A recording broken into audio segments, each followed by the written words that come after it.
Hello everyone, welcome to the channel. So dear students, 2025 में अगर आप बीएससी नर्सिंग कोर्स में एडमिशन लेने का प्लान कर रहे हैं, वो भी नीट एग्जाम क्रैक करके या फिर कहूँ नीट के थ्रू, और आपको ये नहीं समझ में आ रहा है कि नीट का एप्लीकेशन फॉर्म फिल करने के लिए आपको क्या एलिजिबिलिटी क्राइटेरिया फुलफिल करना है, साथ ही साथ आपके मन में अगर ये डाउट आ रहा है कि नीट तो एमबीबीएस, बीएमएस, बीडीएस, बीएचएमएस जैसे कोर्सेज के लिए होता है, नीट के थ्रू बीएससी नर्सिंग में एडमिशन कैसे मिलेगा और किस तरीके से आपको एक अच्छी स्ट्रैटेजी प्लान करके तैयारी करनी है कि आपका अच्छा स्कोर आ जाए और आपको एक अच्छा गवर्नमेंट कॉलेज अलॉट हो जाए बीएससी नर्सिंग का नीट काउंसलिंग के थ्रू, तो आपके लिए ये प्रॉपर आपके इन सारी प्रॉब्लम का एक कंप्लीट पैकेज सॉल्यूशन टाइप ये वीडियो है। तो वीडियो को एंड तक देखिएगा, चैनल को सब्सक्राइब करके बेल आइकन पे क्लिक कर लीजिए, जिससे मेरे अपकमिंग वीडियोस की सारी इन्फॉर्मेशन आपको मिलती रहे।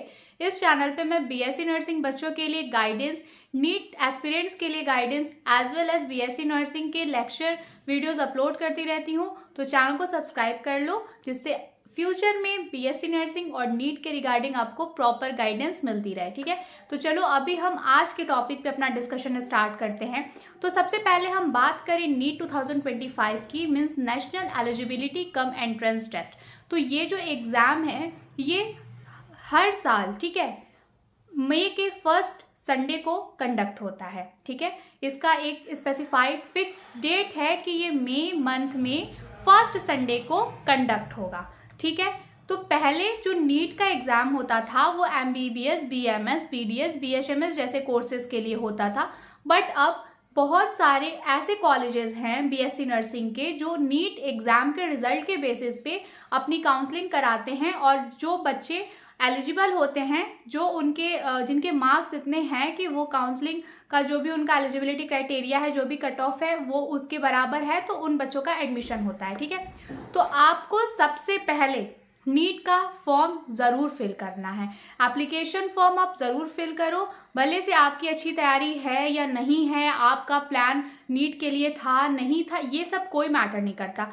अगर आपने 11th 12th बायोलॉजी पढ़ी है, आप बायो के स्टूडेंट हो, तो आप प्लीज़ नीट का एग्ज़ाम, नीट का एप्लीकेशन फॉर्म ज़रूर फिल करिए और नीट का एंट्रेंस एग्ज़ाम ज़रूर दीजिए। इससे दो बेनिफिट होगा। एक तो आपको नीट का पेपर पैटर्न जो है वो पता चल जाएगा, जिससे अगर आप फ्यूचर में मतलब अपकमिंग ईयर्स में ड्रॉप लेकर अगर आप प्रिपरेशन करने का प्लान कर रहे हो तो आपको आइडिया मिल जाएगा। साथ ही साथ आपको, अगर आपने बीएससी नर्सिंग में एडमिशन लेने का प्लान किया है और अगर आप नीट में अच्छा मार्क्स ले आते हैं, तो आपको बहुत ही अच्छा गवर्नमेंट कॉलेज अलॉट हो जाएगा। ठीक है, तो प्लीज़ आप नीट का एप्लीकेशन फॉर्म ज़रूर फिल करो। और अब ज़्यादा टाइम नहीं बचा है, आई थिंक 7 मार्च तक ही इसका डेट है, तो प्लीज़ आप नीट का एप्लीकेशन फॉर्म अभी तक नहीं फिल किए हैं तो इसको फिल कर लीजिए। ठीक है, तो नीट का एप्लीकेशन फॉर्म फिल करने के लिए एलिजिबिलिटी क्राइटेरिया को लेकर के उन बच्चों को बहुत डाउट था जिन बच्चों ने अभी अभी 12th बोर्ड दिया है या फिर उनके बोर्ड्स एग्जाम चल रहे हैं। तो अगर आप 17 ईयर्स ओल्ड हो, ठीक है, और आपने बोर्ड एग्जाम दे दिया है, तो आप आराम से जाओ साइबर कैफ़े में, एक अच्छे साइबर कैफ़े पे, वहाँ पे आपका नीट का एप्लीकेशन फॉर्म ईजिली फिल हो जाएगा। ठीक है, उसके लिए आपको बहुत ज़्यादा कुछ 12 का रिजल्ट वगैरह देने की ज़रूरत नहीं है, क्योंकि उसमें कोड होता है, और उसको जो बच्चे फ्रेशर हैं उनके लिए अलग कोड है, जिन बच्चों का ड्रॉप ईयर था उनके लिए अलग कोड है। तो इस अकॉर्डिंग जिन बच्चों के पास 12 का रिजल्ट है, जिन्होंने प्रीवियस ईयर्स में 12th पास कर लिया है, या फिर जो बच्चे इस बार 12th बोर्ड एग्जाम में अपीयर हुए हैं और उनका रिजल्ट नहीं आया है, ये दोनों ही टाइप के स्टूडेंट्स एलिजिबल हैं नीट एग्जाम में अपीयर होने के लिए। ठीक है, तो नीट एग्जाम में अपीयर होने का एलिजिबिलिटी क्राइटेरिया ये है कि आपको 17 ईयर्स ओल्ड होना है। ठीक है, मिनिमम आपकी जो एज है वो 17 ईयर्स होनी चाहिए। मैक्सिमम एज का कोई बाउंडेशन अभी फिलहाल के लिए नहीं है। आपके जो रिजल्ट है, आपके पास अगर रिजल्ट है तो आप जनरल कैटेगरी से हो तो आपका 55% प्लस, मतलब 60, आई थिंक 60 आपका होना चाहिए, 60% आपको मार्क्स होने चाहिए आपके। ठीक है, और फिर ये सारे क्राइटेरिया अगर आपके पास हैं तो आप इजीली नीट का एप्लीकेशन फॉर्म फिल कर लो। ठीक, और दूसरी चीज़ क्या कहते हैं, जैसे कि बहुत बच्चों को ये डर है कि अभी अभी बोर्ड दिया है, रिजल्ट नहीं आया है, तो उसके लिए अभी आपको टेंशन लेने की ज़रूरत नहीं है। वहाँ पे उन जो फ्रेशर स्टूडेंट है उनके लिए भी कोड है, तो आप उस कोड के बेसिस पे अपना एप्लीकेशन फॉर्म फिल कर लो। जब आप काउंसलिंग में जाना तब वहाँ पे आपको आपके क्लास 12th बोर्ड के एक रिजल्ट की ज़रूरत पड़ेगी, तब वो आप अपना रिजल्ट उधर आप देना, वो आगे का प्रोसेस होगा। अभी के लिए आप नीट का एप्लीकेशन फॉर्म फिल कर लो, ठीक है। ज़्यादा टाइम नहीं बचा है, 7 मार्च तक ही है, तो मैं सजेस्ट करूँगी कि भाई 1 2 3 दिन में जितना जल्दी पॉसिबल हो सके, अगर आपने नीट का एप्लीकेशन फॉर्म नहीं भरा है तो प्लीज़ भर दो, ठीक है, अप्लाई कर दो।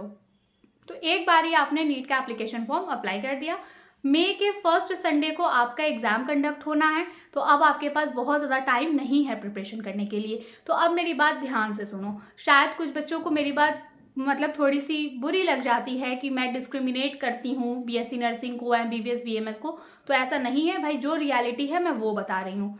आपको बीएससी नर्सिंग के लिए फाइट करना है, आपको एमबीबीएस बीएमएस के लिए अगर आप फाइट नहीं कर रहे हो तो आपको बहुत ज़्यादा प्रिपरेशन करने की ज़रूरत नहीं है, आपको सब कुछ पढ़ने की ज़रूरत नहीं है। बीएससी नर्सिंग के लिए अगर आप 500 से लेकर के 520 530 मार्क्स तक भी स्कोर कर लेते हो ना, तो आपको मतलब कि चांसेस बहुत हाई है कि गवर्नमेंट नर्सिंग कॉलेज अलॉट हो जाए, और in case government nursing college नहीं मिल पाता है तो भी अगर आपको प्राइवेट कॉलेज मिलता है तो वो प्राइवेट कॉलेज भी बहुत अच्छा ही होगा, क्योंकि इतने मतलब ज़्यादा हाई कट ऑफ वाला कॉलेज ऑब्वियस सी बात है वो अच्छा ही होगा, ठीक है। हाई कट ऑफ वाला कॉलेज है तो वो ही होगा, ठीक है।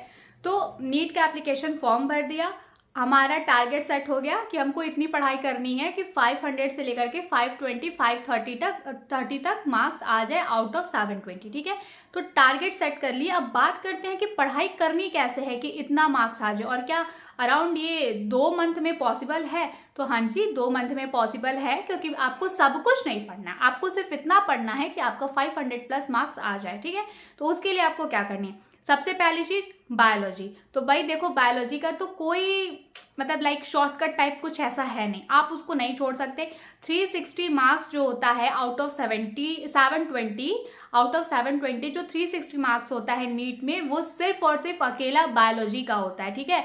तो अगर आप कंप्लीट 11th और 12th की बायोलॉजी पढ़ोगे तो आपको 360 मार्क्स, मान लो 1-2 क्वेश्चन आप गलत भी कर लेते हो, आप 350 प्लस का अगर आप टारगेट लेके चलते हैं तो आपका अच्छा एक सेफ जोन क्रिएट हो जाएगा, ठीक है। तो क्लास 11th और क्लास 12th की बायोलॉजी आपको पूरी कंप्लीटली पढ़नी है, और अगर आप बायो के स्टूडेंट हो तो मुझे लगता है कि क्लास 11th और क्लास 12th की बायोलॉजी पढ़ने अगर आप डेडिकेशन के साथ पढ़ो, क्योंकि भाई टाइम कम है, 2 महीने का टाइम है, आपको सारी यूजफुल चीज़ें कवर करनी है, तो आप अपने लिए 20 डेज का टारगेट सेट करो, जिसमें से कि 10 डेज आप क्लास 11 की बायोलॉजी के लिए रखो और 10 डेज आप क्लास 12 की बायोलॉजी के लिए रखो, और इस तरीके से आप 20 डेज में क्लास 11th और 12th की बायोलॉजी का पूरा सिलेबस कवर कर लो, ठीक है। सुनने में थोड़ा सा टफ लगता है, बट आई डोंट थिंक कि एक बायोलॉजी स्टूडेंट के लिए क्लास 11th और क्लास 12th की बायोलॉजी को कवर करना इतना भी ज़्यादा टफ नहीं है ना। तो पढ़ाई करनी है, मेहनत करनी है, अगर अच्छा सिलेक्शन चाहिए, अच्छी गवर्नमेंट नर्सिंग सीट चाहिए तो भाई इतनी मेहनत तो करनी पड़ेगी। और अगर आप नीट के थ्रू बीएससी नर्सिंग में एडमिशन लेने का प्लान कर रहे हो ना, तो आपके पास एक बहुत ही अच्छा एडवांटेज है। देखो, जब जो मतलब लाइक जो स्टेट के एग्जाम्स होते हैं, जो स्टेट वाइज एंट्रेंस एग्जाम होते हैं नर्सिंग के लिए, उसका जो सिलेबस होता है ना, ये इतना स्पेसिफाइड नहीं होता है, प्रीवियस ईयर के क्वेश्चन पेपर्स इजीली नहीं मिलते हैं। लेकिन जो नीट है उसका सिलेबस कंप्लीटली स्पेसिफाइड है। आपको पता है कि आपको क्लास 11th और क्लास 12 की फिजिक्स केमिस्ट्री बायोलॉजी ही कवर करनी है। तो नीट के थ्रू अगर आप बीएससी नर्सिंग में एडमिशन लेने का प्रोसेस फुलफिल करते हो, या फिर आप नीट के थ्रू बीएससी नर्सिंग की तरफ बढ़ रहे हो, तो आपका जो कंपटीशन का लाइक आप बोल सकते हो ना कि जो ऑब्स्टेकल्स हैं वो थोड़े से कम रहेंगे, क्योंकि आपको सिलेबस पता है कि आपको एग्जैक्टली पढ़ना क्या है, आपको बहुत ज़्यादा इधर उधर की चीज़ें नहीं पढ़नी है। तो शुरुआत कैसे करनी है? क्लास 11th और क्लास 12 की बायोलॉजी आपको पूरा कवर करना है, क्योंकि 360 मार्क्स आउट ऑफ 720 मार्क्स आपका बायोलॉजी का होने वाला है, तो आपको क्लास 11th और क्लास 12 का पूरा बायोलॉजी कवर करना है। अब आते हैं केमिस्ट्री पे। तो देखो, केमिस्ट्री थोड़ी सी टफ लगती है, ठीक है, लेकिन आप हमको भाई एमबीबीएस बीएमएस के लिए compete नहीं करना है, हमको जस्ट इतना स्कोर लाना है कि जब काउंसलिंग में अपीयर हो तो जो भी नीट में नर्सिंग के पार्टिसिपेटिंग कॉलेजेस रहें उनके कट ऑफ के बराबर आपका स्कोर रहे, तो आपको इजीली एक अच्छा नर्सिंग कॉलेज अलॉट हो जाए नहीं उसमें काउंसलिंग के थ्रू, ठीक है। तो केमिस्ट्री में आपको क्या करना है, जैसे मैंने बोला कि बायोलॉजी में 11th और 12th का पूरा बायोलॉजी सिलेबस आपको कवर करना है, बट केमिस्ट्री में पूरा सिलेबस कवर करने की जरूरत नहीं है। केमिस्ट्री में 3 सेक्शन होता है ना, inorganic chemistry, organic chemistry, physical chemistry. तो फिजिकल केमिस्ट्री को भूल जाओ। नर्सिंग के लिए अगर आप नीट में अपीयर हो रहे हैं तो फिजिकल केमिस्ट्री को स्किप कर दीजिए, क्योंकि इतनी जल्दी ये सारी चीज़ें आपको समझ में नहीं आएंगी। तो बेटर है आप वही पढ़ो जो आपको समझ में आए और जिससे आप नीट में अच्छा स्कोर ले आ पाओ, इतना कि आपको एक अच्छा नर्सिंग कॉलेज अलॉट हो जाए काउंसलिंग में, ठीक है। तो ऑर्गेनिक केमिस्ट्री और इनऑर्गेनिक केमिस्ट्री वाला पूरा पोर्शन कवर करो। कैसे करोगे? तो देखो, मैं अपनी वीडियोस में मतलब लाइक मेरा किसी भी अदर इंस्टीट्यूट या अदर किसी बड़े चैनल के साथ पेड कोलैबोरेशन नहीं चलता है। जस्ट मुझे जो चीज़ें अच्छी लगती हैं वो मैं आपके साथ शेयर कर देती हूँ। तो भाई देखो, जो PW की वीडियोस हैं ना, लेक्चर्स हैं, वो मुझे पर्सनली बहुत अच्छी लगती हैं। तो इसलिए, और वो बहुत मतलब वन शॉट वीडियोस बहुत अच्छा होता है। लाइक अगर उसको कोई बच्चा डेडिकेशन के साथ पढ़ ले तो उसको तो मतलब लाइक उसका नर्सिंग के लिए क्या, उसका अगर वो 1 साल पढ़े ना तो उसका नीट ही क्रैक हो जाएगा, पूरा एकदम अच्छा MBBS कॉलेज मिल जाएगा। लेकिन अभी इतना टाइम तो है नहीं, हमको जस्ट BSc नर्सिंग के लिए करना है। तो आप जो फिजिक्स वाला के वीडियोस हैं, लेक्चर वीडियोस है, उसमें से जो वन शॉट वीडियोस होती हैं, तो आप ऑर्गेनिक केमिस्ट्री और इनऑर्गेनिक केमिस्ट्री क्लास 11 के लिए as well as class 12 chemistry के लिए PW का सारा लेक्चर वीडियोस देख लो, नोट्स बना लो, उनकी DPP भी उनके ऐप पे अवेलेबल रहता है। तो आप उधर से प्रैक्टिस 30 क्वेश्चंस का प्रैक्टिस करते रहो। तो केमिस्ट्री में अगर आप इतना पूरे डेडिकेशन के साथ करते हैं तो आप अच्छा स्कोर कर पाएंगे नीट में, ठीक है। फिजिक्स में भी आपको सेम फॉलो करना है। मतलब लेक्चर कहाँ से देखना है? ऑफकोर्स फिजिक्स वाला के लेक्चर्स जो वन शॉट वीडियोस होते हैं वो आपको देखना है। उनकी DPP जो 30 क्वेश्चंस की होती है वो आपको सॉल्व करना है। इसके अलावा आपको कुछ भी नहीं। और ये DPP उनके ऐप पे अवेलेबल है, तो आप ऐप इंस्टॉल कर लीजिएगा। और मुझे लाइक इतना नहीं पता है कि अगर आप किसी दूसरे चैनल के बारे में बताते हो तो कॉपीराइट वगैरह, क्योंकि मैं देखो किसी भी चैनल को लाइक कुछ बुरा नहीं बोल रही हूँ, जस्ट मैं बता रही हूँ कि वो चैनल बहुत यूज़फुल है। वो जो वन शॉट वीडियोस हैं वो बहुत ही अच्छा है और बहुत यूज़फुल है। तो आप प्लीज़ उसको देख करके अपनी प्रिपरेशन करो, तो आप अच्छा प्रिपेयर कर पाओगे। 2 मंथ में आप काफ़ी चीज़ें कवर कर लोगे, ठीक है। तो फिजिक्स में क्या है कि आप क्लास 11 और क्लास 12 की पूरी फिजिक्स नहीं कवर कर सकते 2 मंथ में। तो आपको क्या करना है, क्लास 11 से मैं कुछ यूनिट बता रही हूँ, जस्ट उसको लेक्चर देख करके पढ़ लेना। और जो जो यूनिट्स और जो जो टॉपिक्स मैं बता रही हूँ ना, मैं कमेंट सेक्शन में ये सारे टॉपिक्स मेंशन कर दूंगी, तो वो लिस्ट आप देख लेना और इसको कहीं नोट डाउन कर लेना और ये सारे चैप्टर्स आप अच्छे से पढ़ के जाना, ठीक है। तो आपको फिजिक्स में अगर हम क्लास 11 की बात करें तो यूनिट एंड डायमेंशन, ठीक है, motion in straight line, motion in plane, laws of motion, class 11 में से आपको इतना पढ़ना है, ठीक है। टाइम मिले तो ग्रेविटेशन भी पढ़ लीजिएगा, but it's up to you, पढ़ना है तो पढ़ो, अदरवाइज स्किप कर लो। डिपेंड करता है कि आपके पास कितना पोटेंशियल है, कितना टाइम है, ठीक है। तो अगर 11th का फिजिक्स आपको पढ़ना है तो unit and dimension, motion in plane, ठीक है, मोशन इन प्लेन हो गया। फिर उसके बाद लॉज ऑफ मोशन और motion in straight line. Class 11 का इतना फिजिक्स आपको पढ़ना है, बट क्लास 12 की फिजिक्स आपको थोड़ा ज़्यादा कवर करनी पड़ेगी। अगर आप सारा यूनिट कवर कर लो तो बहुत अच्छा है, बट इन केस अगर आप नहीं कर पाते हो सारा यूनिट कवर तो भी उसमें से आपको ऑप्टिक्स पढ़ लेना है, ठीक है, और मॉडर्न फिजिक्स का पूरा कंप्लीट करना है। मैग्नेटिज्म पढ़ लेना, और जो electromagnetism like electric field and charges वाला यूनिट है ना, आप अगर इसको पढ़ लो तो बहुत अच्छा है। अगर नहीं कंप्लीट हो पाता है तो ऑब्वियसली बात है आपको स्किप करना पड़ेगा। लेकिन ऑप्टिक्स, मॉडर्न फिजिक्स, मैग्नेटिज्म, ठीक है, और इलेक्ट्रोमैग्नेटिक इंडक्शन, और फिर उसके बाद आपका 11th वाले पोर्शन में आपका unit and dimension, motion in straight line, motion in plane and laws of motion. आपको इतने टॉपिक्स फिजिक्स में पढ़ने हैं। और कहाँ से पढ़ना है? तो फिजिक्स वाला की जो वन शॉट वीडियोस होती हैं आपको उनसे पढ़ना है, ठीक है। और फिर ये सारे लेक्चर्स देखना, नोट्स बनाना। और आप फिजिक्स वाला का जब ऐप डाउनलोड करोगे तो उनके ऐप में आई थिंक DPP सारे बच्चों के लिए फ्रीली अवेलेबल हैं। तो 30 क्वेश्चंस की वो जो DPP है वो बहुत ही ज़्यादा अच्छी है और बेस्ट है। और अगर आपको वो DPP नहीं मिल पा रही है तो आप ऐसे प्ले स्टोर पे जाओगे, अगर वहाँ से आप प्रीवियस ईयर के क्वेश्चंस का एक ऐप इंस्टॉल करोगे तो बहुत सारे ऐप्स उधर भी अवेलेबल हैं। आप वहाँ से भी जो चैप्टर्स के लिस्ट में आपको बताई हूँ, जस्ट उन चैप्टर्स का पिछले 5-6 साल का जो क्वेश्चन आया है टॉपिक वाइज वो पढ़ लेना, ठीक है। ईयर वाइज पढ़ लेना, उन पर्टिकुलर टॉपिक्स का क्वेश्चन प्रैक्टिस कर लेना।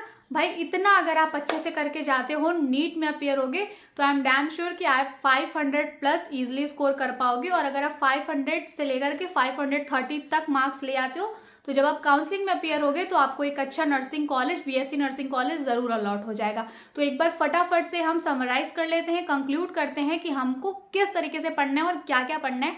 तो बायोलॉजी में क्लास 11 की बायोलॉजी और क्लास 12 की बायोलॉजी पूरी अच्छे से पढ़नी है और साथ ही साथ क्वेश्चन प्रैक्टिस भी करना है। तो क्वेश्चन प्रैक्टिस के लिए आप प्ले स्टोर से कोई भी प्रीवियस ईयर का लाइक नीट का आप जब प्रीवियस ईयर का वो करोगे ना बायोलॉजी का, तो बहुत सारे ऐप्स हैं, उधर से आप ऐप इंस्टॉल कर लो। और जो भी लाइक ज़्यादा तो टाइम नहीं है कि आप 30-35 साल के क्वेश्चन सॉल्व करो, लेकिन हाँ अगर आप 5 से 10 साल का भी क्वेश्चन प्रीवियस ईयर का सॉल्व कर लेते हो तो आपका अच्छा क्वेश्चन प्रैक्टिस हो जाएगा। तो बायोलॉजी में आपको क्या करना है, क्लास 11 तो क्लास 12 का पूरा सिलेबस पढ़ना है एनसीईआरटी से। बहुत इंपॉर्टेंट पॉइंट मैं शायद मिस कर रही थी, एनसीईआरटी ही आपको फॉलो करनी है, कोई भी साइड बुक वगैरह मत फॉलो करना, आपको सिर्फ और सिर्फ एनसीईआरटी की पूरी लाइन पढ़नी है। और क्वेश्चन प्रैक्टिस के लिए अगर आपके पास फिजिक्स वाला की ऑनलाइन डीपीपी है तो उससे बेस्ट तो कुछ है ही नहीं, लेकिन अगर वो नहीं मिल पा रहा है तो आप प्ले स्टोर से NEET biology previous year questions करके अगर आप उसमें सर्च करोगे तो बहुत सारे ऐप्स आते हैं। तो कोई भी एक ऐप इंस्टॉल कर लेना, उसका रिव्यू वगैरह देख करके उस ऐप में से जस्ट आपको पिछले 5 साल के क्वेश्चंस पे सॉल्व करने हैं, ठीक है। अगर टाइम हो तो 10 साल के कर लेना, बट अगर 5 साल का भी प्रीवियस ईयर का क्वेश्चन सॉल्व कर लोगे तो एक अच्छी आपकी क्वेश्चन प्रैक्टिस हो जाएगी, ठीक है। फिर केमिस्ट्री पे आते हैं। तो केमिस्ट्री में आपको क्लास 11 और क्लास 12 की ऑर्गेनिक केमिस्ट्री और इनऑर्गेनिक केमिस्ट्री पढ़िए, फिजिकल केमिस्ट्री को स्किप कर दीजिए, क्योंकि वैसे भी इतने कम टाइम में सारा चीज़ आप पढ़ नहीं सकते, तो बेटर है वही पढ़ो जो आपको बीएससी नर्सिंग का एक अच्छा कॉलेज दिला दे। तो ऑर्गेनिक केमिस्ट्री और इनऑर्गेनिक केमिस्ट्री एनसीईआरटी से ही पढ़नी है। और साथ ही साथ फिजिक्स वाला का जो 1 शॉर्ट लेक्चर वीडियोस होता है ऑर्गेनिक केमिस्ट्री और इनऑर्गेनिक केमिस्ट्री के लिए, वो देख लीजिएगा आप, ठीक है। और क्वेश्चन प्रैक्टिस के लिए सेम, अगर आपको फिजिक्स वाला की डीपीपी मिल जाती है तो बहुत ही अच्छी चीज़ है। अदरवाइज आप जिस तरीके से बायोलॉजी का प्रीवियस ईयर का क्वेश्चन प्ले स्टोर से इंस्टॉल करोगे ना, डाउनलोड करोगे, सेम एज अगर आप उधर जा करके केमिस्ट्री के लिए भी प्रीवियस ईयर का डालोगे तो आपको ऐप मिल जाएगा, उसमें से भी आप पिछले 5 साल के क्वेश्चन केमिस्ट्री के भी सॉल्व कर लोगे तो भी आपका केमिस्ट्री का क्वेश्चन प्रैक्टिस हो जाएगा। फिजिक्स में आपको सब कुछ नहीं पढ़ना है क्योंकि इतना टाइम नहीं है, तो क्लास 11 की फिजिक्स में से आपको यूनिट एंड डायमेंशन पढ़ना है, motion in straight line, motion in plane और लॉज ऑफ मोशन। और क्लास 12 में आपको ऑप्टिक्स पूरा पढ़ना है, मॉडर्न फिजिक्स पूरा पढ़ना है, और फिर उसके बाद आपको मैग्नेटिज्म पढ़ना है। और अगर पॉसिबल हो तो लाइक ये जो इलेक्ट्रोस्टैट्स हैं इसके 1-2 चैप्टर पढ़ लीजिएगा। तो इतना अगर पढ़ने के बाद साथ ही साथ सारे फॉर्मूला बेस्ड क्वेश्चन प्रैक्टिस कर लीजिएगा। कोई जिस तरीके से प्ले स्टोर से आप बायोलॉजी का प्रीवियस ईयर का क्वेश्चन, केमिस्ट्री का प्रीवियस ईयर का क्वेश्चन, वैसे ही फिजिक्स का भी प्रीवियस ईयर क्वेश्चन अगर आप सर्च करेंगे तो आपको बहुत सारे ऐसे ऐप्स मिल जाएंगे, उसमें से पिछले 5 साल के क्वेश्चंस लगा लीजिएगा, सिर्फ उन यूनिट्स के, उन टॉपिक्स के जो मैं आपको बताई हूँ, क्योंकि पूरा करने बैठोगे तो इतना टाइम है नहीं कि आप सब कुछ कवर कर पाओगे। और अगर आपको फिजिक्स वाला के और सब कुछ पढ़ना, प्लीज़ फिजिक्स वाला के लेक्चर्स देख के, लाइक बायोलॉजी तो आप एनसीईआरटी से पढ़ लोगे, लेकिन केमिस्ट्री और फिजिक्स के लिए, केमिस्ट्री के लिए एनसीईआरटी भी रीड कर लेना और फिजिक्स वाला के 1 शॉट लेक्चर्स देखना। और फिजिक्स के लिए आपको एनसीईआरटी खुद से पढ़ने की जरूरत नहीं है, जस्ट फिजिक्स वाला के सारे जितने टॉपिक्स मैं बताई हूँ उन सारे टॉपिक्स का लेक्चर देख लेना। कोशिश करना अगर डीपीपी मिल जाए, एक बारी फिजिक्स वाला का ऐप इंस्टॉल करना, उस पर फ्री डीपीपी अवेलेबल रहती है, अगर मिल जाता है तो वेल एंड गुड, अगर नहीं मिलता है तो क्वेश्चन प्रैक्टिस के लिए आप प्ले स्टोर से लाइक जैसे मान लो आप उसमें सर्च बार में जाकर के एंटर करोगे physics previous year question paper NEET, तो उसमें आपको मिल जाएगा बहुत सारा ऐप जिसमें 10 ईयर का, 20 ईयर का 35 ईयर का क्वेश्चन पेपर है, तो भाई कोई भी एक अच्छा सा ऐप इंस्टॉल कर लेना रिव्यू देख के, और उस ऐप में से जस्ट 5 साल का क्वेश्चन पेपर सॉल्व कर लेना। तो आई थिंक आपको समझ में आ गया है कि क्या पढ़ना है, कितना पढ़ना है, कहाँ से पढ़ना है और कैसे पढ़ना है, ठीक है। बट स्टिल अगर आपको कोई भी डाउट आता है तो आप प्लीज़ मेरे को कमेंट सेक्शन में भी पूछ सकते हैं, एज वेल एज मैं अपना contact detail that is Gmail और इंस्टा आईडी मेंशन कर दूंगी, आप उधर से भी मेरे से कॉन्टैक्ट कर सकते हैं, ठीक है। तो और हाँ, प्लीज़ नीट का फॉर्म तो भर देना यार, क्योंकि इसको ना, इसकी तैयारी करना बहुत इजी है इन कंपैरिजन टू किसी स्टेट लेवल का बीएससी नर्सिंग एंट्रेंस एग्जाम का प्रिपरेशन करना, क्योंकि वो जो स्टेट लेवल वाले बीएससी नर्सिंग एंट्रेंस एग्जाम्स होते हैं ना, उसका सिलेबस एग्जैक्टली कुछ पता नहीं रहता कि जीके कहाँ से आएगा, जनरल इंग्लिश कहाँ से आएगा, रीजनिंग कहाँ से आएगा। बट जो नीट का सिलेबस है वो तो स्पेसिफाइड है ना, फिजिक्स केमिस्ट्री बायोलॉजी, वो भी क्लास 11-12 की पढ़नी है और कुछ ऐसा वैसा पढ़ना नहीं है। तो नीट का फॉर्म भर दो अच्छे से, जो 2 महीने बचे हैं मैं जितना बताई हूँ जस्ट उतना पढ़ के अच्छे से पूरी डेडिकेशन के साथ पढ़ के जाके एग्जाम दे दो। बाकी जो मार्क्स आएगा, फिर आगे किस तरीके से काउंसलिंग करानी है, कैसे नीट के थ्रू बीएससी नर्सिंग में एडमिशन लेना है, कौन कौन से कॉलेजेस में एडमिशन मिल सकता है, कितने मार्क्स में मिलेगा, ये सारे मतलब इन सारे डाउट्स भी मैं आपके क्लियर करूँगी आगे टाइम आने पे। अभी के लिए जाके नीट का एप्लीकेशन फॉर्म फिल कर दो। टाइम नहीं है तो कोशिश करना कि 2 से 3 दिन में ही फिल कर लो, ठीक है। तो आई थिंक जनरल कैटेगरी के लिए 1700 है कुछ चार्जेस, और ओबीसी और एससी के लिए थोड़ा कम है, तो कोई बात नहीं, आप उसके अकॉर्डिंग अपना देख लेना, ठीक है। क्योंकि कैटेगरी कोई भी हो, एप्लीकेशन फॉर्म तो आपको फिल करना ही करना है, ठीक है। तो अब ये अगर डाउट है कि क्या कहते हैं, कैसे पता चलेगा कि कौन कौन से कॉलेजेस हैं, किन किन कॉलेजेस में नीट के रिजल्ट के बेसिस पे एडमिशन मिलेगा, तो भाई इसके लिए अभी परेशान मत हो। फिलहाल आप नीट का एप्लीकेशन फॉर्म भरो और फिर उसकी अच्छे से तैयारी करो जैसे मैं बताई हूँ, और जाके अच्छा सा नीट का एग्जाम दे के आओ। जब रिजल्ट आ जाता है तो काउंसलिंग की डेट आती है, फिर काउंसलिंग में हर एक कोर्सेज का काउंसलिंग चलता है, एमबीबीएस बीएमएस का, ठीक है, बीडीएस बीएचएमएस का, बीएससी नर्सिंग का। तो जो बीएससी नर्सिंग की काउंसलिंग होगी तो उसमें लिस्ट ऑफ पार्टिसिपेटिंग कॉलेजेस आएगा, मतलब कितने ऐसे कॉलेजेस हैं जो नीट के रिजल्ट को एक्सेप्ट करेंगे एडमिशन के लिए, उन सारे कॉलेजेस की लिस्ट आ जाती है प्रॉपर। उन कॉलेजेस, फिर उस कॉलेजेस के काउंसलिंग में आप अपीयर हो करके आप बीएससी नर्सिंग में एडमिशन ले लेंगे। तो अभी के लिए आपका जो अभी का जो टारगेट क्या होना चाहिए कि आपको अभी से 1 से 2-3 दिन में जाकर फटाक से बीएससी नीट का एप्लीकेशन फॉर्म भर दो, और फिर उसके बाद जो मैं तरीका बताई हूँ उस तरीके से प्रिपरेशन स्टार्ट करो और नीट का एग्जाम अच्छे से दे करके आओ। फिर उसके बाद जब रिजल्ट आएगा तब आगे काउंसलिंग के प्रोसेस के थ्रू अच्छे से काउंसलिंग करा के अपना बीएससी नर्सिंग कोर्स में एडमिशन ले लेंगे, ठीक है।